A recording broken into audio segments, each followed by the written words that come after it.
तो डीमोनेटाइजेशन ये एक बहुत चर्चाएं होती रही हैं। 8 नवंबर 2016 को देश के प्रधानमंत्री जी ने इसकी घोषणा की कि 500 और 1000 रुपये के जो 500 और 1000 रुपये के डिनोमिनेशंस में आने वाली जो करेंसीज़ हैं, यानी जो नोट हैं, वो अब लीगल टेंडर नहीं है। यानी इसका अर्थ ये है कि ये नोट अब मान्य नहीं है, इनको यूज़ नहीं किया जाएगा। फिर 2017 मार्च 31 तारीख तक का वक्त दिया गया कि इस बीच में आप अपने रुपये को चेंज करा सकते हैं। इस बीच में लोगों को काफ़ी परेशानी उठानी पड़ी जब उनके पास पैसे ख़त्म हो गए थे और ये नोट बाज़ार में चल नहीं रहे थे। तो जब बाज़ार में नोट ही नहीं चल रहे थे तो काफ़ी मुसीबतों का सामना आम जनों को करना पड़ा।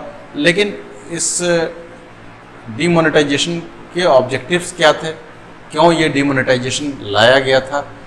निश्चित तौर पे अगर गवर्नमेंट ने इसको इंट्रोड्यूस किया था तो मैं समझता हूँ और हमें ये समझना चाहिए स्टूडेंट्स कि बहुत मीटिंग के बाद, बहुत अनुसंधान करने के बाद, बहुत गहना अनुसंधान करने के बाद ही लाए होंगे और कुछ बहुत एक्सपर्ट्स की एक कमेटी ने निर्णय लिया होगा कि ये हमें करना चाहिए। तो निश्चित तौर पे ये एक्सपर्ट कमेटी ने जिन ऑब्जेक्टिव्स के साथ इसको लागू किया उनको आइए देखते हैं। Demonetisation as a tax administration measure, मतलब गवर्नमेंट ने ये किया था कि जो लोग पैसे को घर में रख लेते हैं 500 1000 के नोट को, जब हम डिमोनेटाइज करेंगे तो लोगों को टैक्स देना उनकी मजबूरी, लोगों को टैक्स सिस्टम से जोड़ा जाए और लोग बैंक में पैसे अपने रखेंगे तो ऑटोमेटिकली गवर्नमेंट के लिए ये आसान होगा कि उनको ट्रैक कर लिया जाए।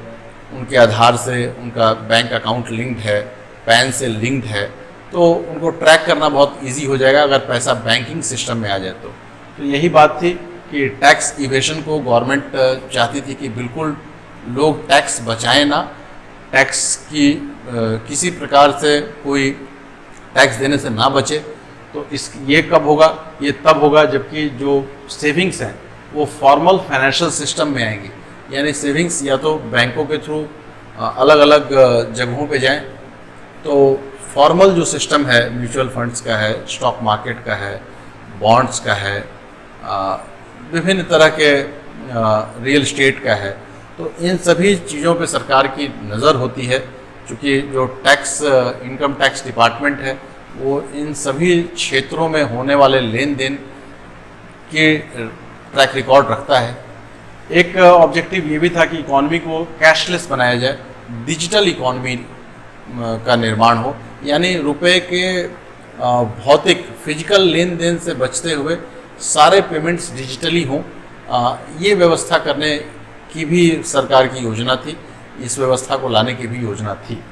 तो इसके बाद ये होता कि लोग बैंकों में पैसा जमा कराने लगते और बैंक में जमा कराते तो ऐसा होता कि उनकी इनकम के बारे में सरकार को, इनकम टैक्स डिपार्टमेंट को पता चलता, इनकम के बारे में पता चलता तो उनसे प्रॉपर तरीके से इनकम टैक्स उनको देना पड़ता। तो ये सारे ऑब्जेक्टिव्स के साथ यही 4 ऑब्जेक्टिव्स स्टूडेंट्स हैं। पहला है demonetisation as a tax administration measure, tax को एडमिनिस्टर करने का एक तरीका ये लिया गया। नॉन टॉलरेंस, मतलब सरकार टॉलरेट नहीं करेगी टैक्स को इवेड कोई भी करे, ये सरकार इसको तो टॉलरेट नहीं करेगी, ऐसी नीति है demonetisation. Channelising savings into financial system, और सेविंग्स जो भी हैं वो फाइनेंशियल सिस्टम में आए, वो कैश में ना रखे जाए। Effort to build a cashless economy, तो कैशलेस इकोनॉमी का निर्माण करें। तो बाद में बहुत सारे एक्सपर्ट्स, बहुत सारे वैसे लोगों को बोलते हुए पॉलिटिशियंस को सुना गया कि ये नोट बंदी नहीं थी, नोट बदली थी, और तरह तरह की बातें इसमें हुई। लेकिन हमें इसके पॉजिटिव साइड्स को ही देखना चाहिए। यही पॉजिटिव साइड्स थे स्टूडेंट्स, यही ऑब्जेक्टिव के साथ गवर्नमेंट लेकर आई थी। तो अब आइए थोड़ा इसके इम्पैक्ट की बात कर लेते हैं कि क्या इम्पैक्ट हुआ। इम्पैक्ट ये हुआ कि इकोनॉमी में काफ़ी स्लो डाउन आया। बहुत सारा ट्रांजैक्शन जो कैश में होता था, लोगों का कैश ही बंद हो गया, 500 1000 के नोट ही बंद हो गए। तो जो बिज़नेस था, बिजनेसेस को बहुत फ़र्क पड़ा। इकॉनमी बिल्कुल स्लो डाउन में चली गई और रियल एस्टेट के प्राइसेस काफ़ी गिर गए और मतलब जिनको घर खरीदने थे, घर बेचने थे, ज़मीनें खरीदनी थी, बिक्री होनी थी, उनमें काफ़ी गिरावट दिखाई पड़ी। लोगों में एक अवेयरनेस ज़रूर आया कैश को लेकर के, लेकिन फिर धीरे धीरे स्थितियाँ सामान्य होती चली गई। एक अच्छी बात इस पूरे क्रम में ज़रूर हुई कि कैशलेस इकॉनमी की बात ज़रूर होने लगी। बहुत सारे UPIs आए, बहुत सारे मोबाइल के इस तरह के ऐप्स आए जिससे कि पैसे का लेन देन डिजिटली किया जा सकता है।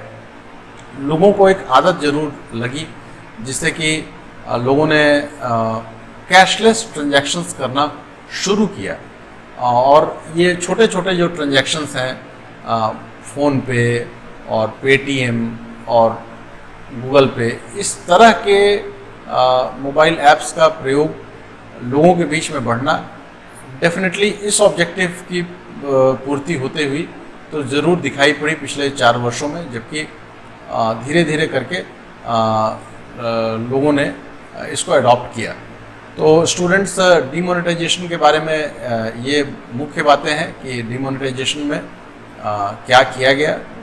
500, 1000 के नोट को बंद किया गया और बंद करने के पीछे के ऑब्जेक्टिव्स ये थे कि टैक्स की जो इवेशन हो रही थी, टैक्सेस ज़्यादा जमा हो, गवर्नमेंट की रेवेन्यू बढ़े, सारी जो करेंसी है वो फाइनेंशियल सिस्टम में आए, इकॉनमी डिजिटल बने, कैशलेस बने। इन ऑब्जेक्टिव्स के साथ इसको लागू किया गया था। इसके परिणाम चाहे जो भी आए हों, परिणाम बहुत इनकरेजिंग आए या नहीं आए, ये एक चर्चा का मुद्दा हो सकता है, लेकिन गवर्नमेंट ने एक अच्छे लीडरशिप का परिचय दिया। देश को एक मजबूत लीडरशिप देश में है, ये दिखाई पड़ा। बहुत ही कॉन्फिडेंस के साथ ये निर्णय लिया गया और इसको लागू किया गया। कितने भी विरोध हुए, लेकिन लीडरशिप का यही काम होना चाहिए कि एक निर्णय लें और उसके ऊपर अडिग रहें। अब इसमें लोगों को कठिनाई हुई, परेशानी हुई या जो भी हुआ, ये एक अलग से एक इस पर बात हो सकती है, लेकिन फ़िलहाल कहने की बात ये है कि इसमें गवर्नमेंट के जो ऑब्जेक्टिव्स थे वो ऑब्जेक्टिव्स राष्ट्र हित में थे और वो ऑब्जेक्टिव्स की अगर फुलफिलमेंट पूरी तरीके से होती तो हमारे देश को इससे बहुत लाभ होता। और आंशिक तौर पे ये कहा जरूर जा सकता है कि इससे लाभ हुआ है। हमारे बिजनेसेस में एक अवेयरनेस तो ज़रूर लोगों में आई है कि हमें कैशलेस ट्रांजैक्शंस में ज़्यादा उसको प्रैक्टिस करना है। तो स्टूडेंट्स, इस चैप्टर में हम लोगों ने सारे कंसेप्ट्स को देखा बिजनेस एनवायरनमेंट के, और ये कंसेप्ट की लास्ट क्लास थी। अब हम लोग इस चैप्टर की समरी लेके प्रेजेंट होते हैं। हम लोग इस चैप्टर को समराइज़ करेंगे अगले वीडियो लेक्चर में और हम लोग मिलते हैं चैप्टर की समरी के साथ। Thank you students.